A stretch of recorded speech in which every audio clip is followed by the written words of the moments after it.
بسم الله الرحمن الرحيم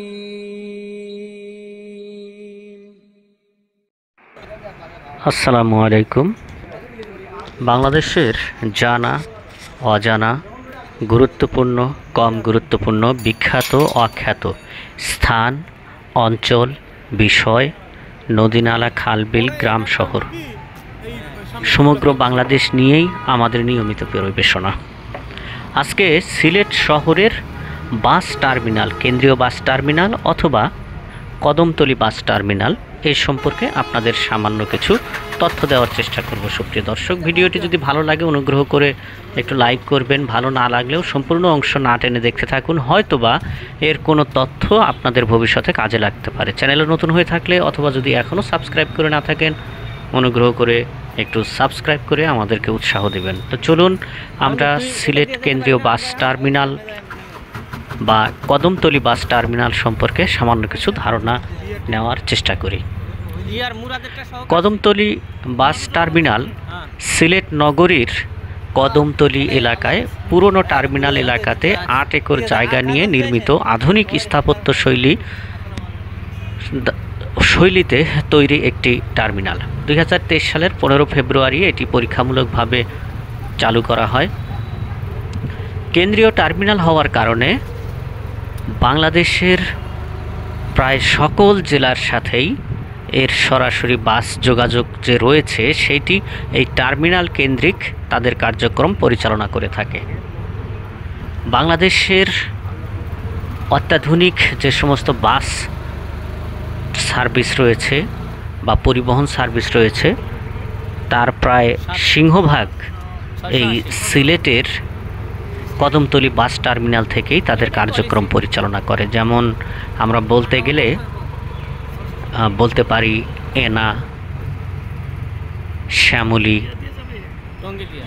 যেটি এনা এখন ইউনাইটেড হিসাবেও পরিচিত, এরকম আরও অন্যান্য যে বাস কোম্পানিগুলো রয়েছে যেমন সোহাগ পরিবহন, সেই সমস্ত গ্রিন লাইন,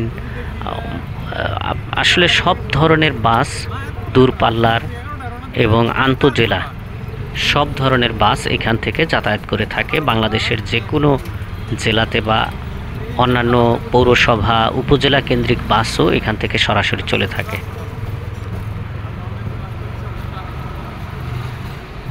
প্রতিদিন প্রায় ৫০০-র মতো দূরপাল্লার বাস এবং অভ্যন্তরীণ বাস এর প্রায় দ্বিগুণ পরিমাণে চলাচল করে।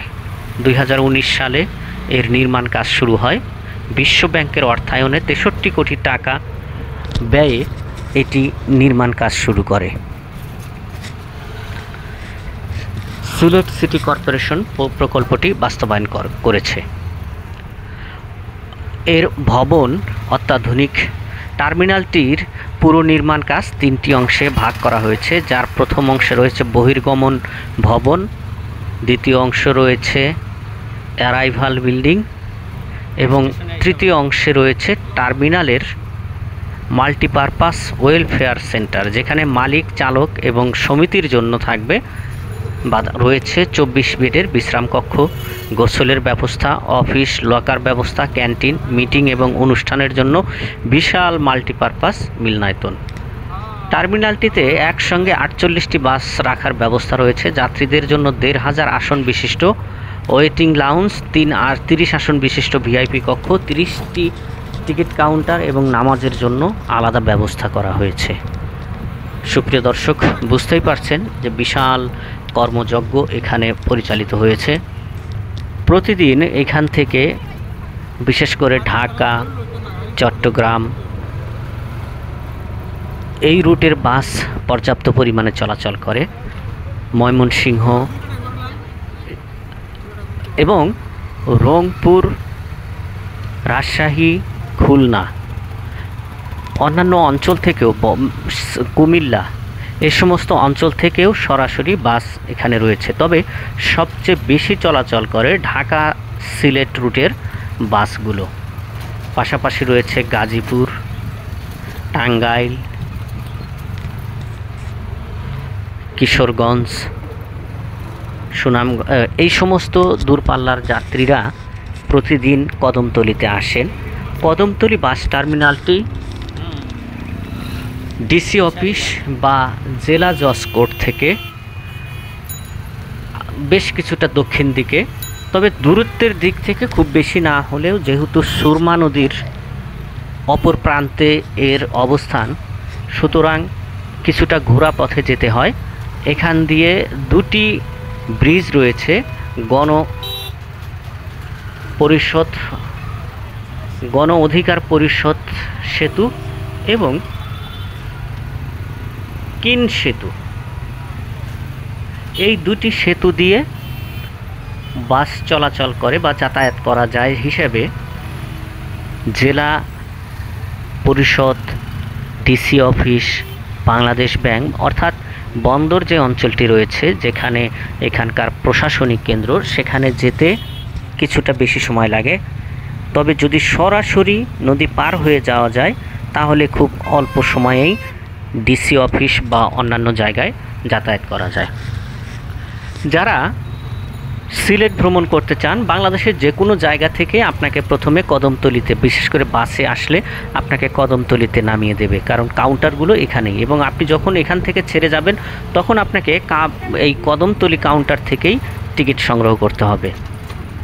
সুপ্রিয় দর্শক, আপনারা যখন কদমতলীতে নামবেন, কদমতলীর আশেপাশে এবং সুবানীঘাট এর আশেপাশে, কদমতলী থেকে সুবানীঘাটের দূরত্ব খুব অল্পই। অটোরিকশাতে হয়তো 20 থেকে 30 টাকা ভাড়া নিতে পারে বা কিছু কম বেশি হতে পারে। সেখানে পর্যাপ্ত পরিমাণে হোটেলের ব্যবস্থা রয়েছে, আবাসিক হোটেল। আপনি প্রতি রাত 4000, 5000, তারও বেশি থেকে শুরু করে 1 থেকে 2000 টাকার বেডেও আপনি থাকতে পারবেন।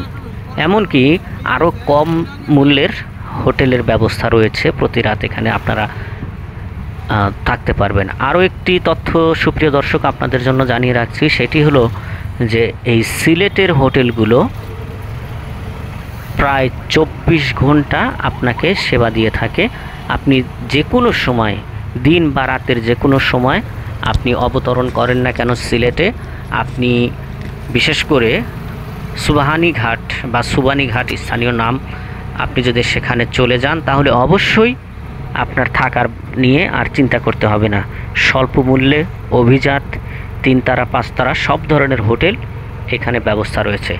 খাবারের হোটেল রয়েছে, তবে খাবারের ব্যাপারে আপনাকে একটু সাবধান থাকতে হবে, কারণ বিভিন্ন অঞ্চলের রান্না বিভিন্ন রকম। তাই আরেকটি জিনিস হলো যে আপনি যাতায়াতের ক্ষেত্রে একটু দরদাম করে নেবেন। বিশেষ করে লোকাল যে সমস্ত যাতায়াত, বাসের ভাড়া মোটামুটি ফিক্সড, তবে আপনি যখন অটোরিকশা, রিক্সা, সিএনজি চালিত অটোরিকশা এই সমস্ত পরিবহনে ভ্রমণ করবেন, এগুলোতে একটু দরদাম করে নিলে আপনার জন্য বিষয়টা সহজ হয়ে যাবে। এখান থেকে আপনারা ভোলাগঞ্জ, বিছানাকান্দি, তারপর শাহজালালের মাজার, শাহপরানের মাজার, এ সমস্ত ভ্রমণ করতে চাইলে আপনি যখন এখানে আসবেন তখন আপনারা একটু দরদাম করে তারপরে আপনারা যাতায়াত করার চেষ্টা করবেন। সুপ্রিয় দর্শক, আমরা অনেকটাই শেষ দিকে চলে এসেছি, আজকের মতো বিদায় নিচ্ছি আপনাদের কাছ থেকে। ভালো লাগলে আবারও একটু অনুরোধ, লাইক করবেন, সাবস্ক্রাইব এবং কমেন্ট করে আমাদেরকে উৎসাহ দেবেন। ভুল ত্রুটি হলে আমরা সংশোধন করে নেওয়ার চেষ্টা করব, এবং আরও যদি কোনো গুরুত্বপূর্ণ তথ্য আপনাদের কাছে থাকে আমাদের কমেন্টে জানাবেন, আমরা সেগুলোকে পিন করে দেওয়ার চেষ্টা করব। ভালো থাকবেন, সুস্থ থাকবেন। বিদায় নিচ্ছি সিলেট শহর থেকে। সিলেটের কদমতলী বাস স্ট্যান্ড সম্পর্কে আপনাদের কিছু ধারণা দিয়ে আপনাদের কাছ থেকে বিদায় নিচ্ছি। আল্লাহ হাফেজ।